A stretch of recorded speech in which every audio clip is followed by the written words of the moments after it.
It's time for Tall Tales.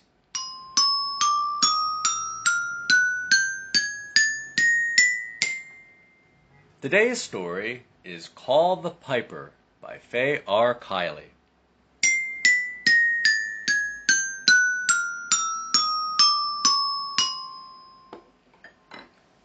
Dr. Stringer, chemistry teacher and sorcerer, is very tired of his neighbor's trees. His neighbors, the Carters, are constantly raking their leaves to keep Dr. Stringer from complaining. Then something worse than falling leaves happens. Does the chemistry teacher turn into an evil sorcerer and put a curse on all the trees? What are they going to do? Call the Piper.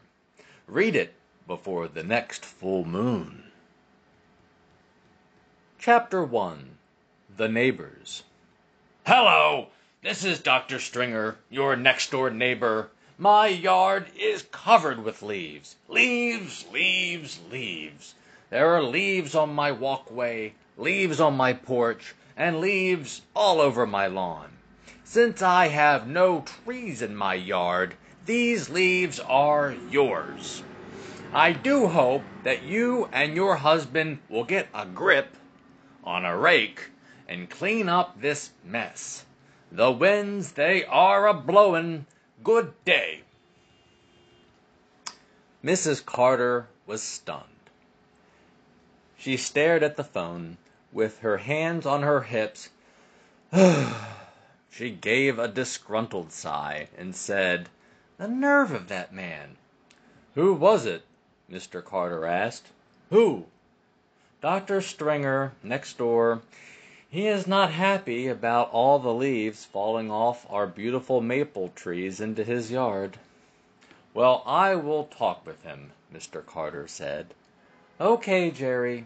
Tell him that I would be willing to rake his yard once a week. I can do that while you do our yard.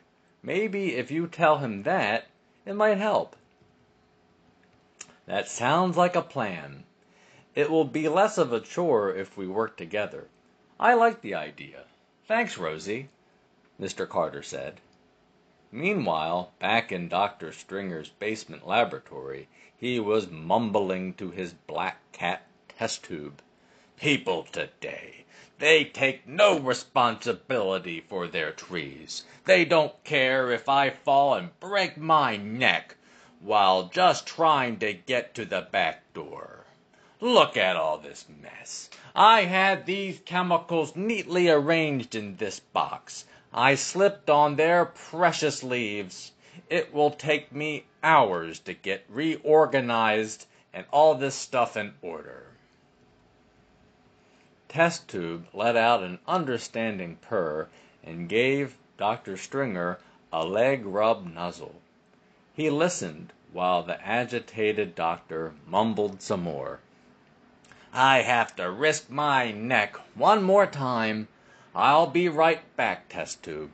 I left a huge bag of cat chow in the trunk. When I get back, I'll fill your bowl. We can have lunch together." The cat responded with a tune.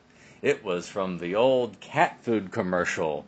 Meow, meow, meow, meow, meow, meow, meow, meow, meow, meow, meow, meow, meow, meow, meow, meow.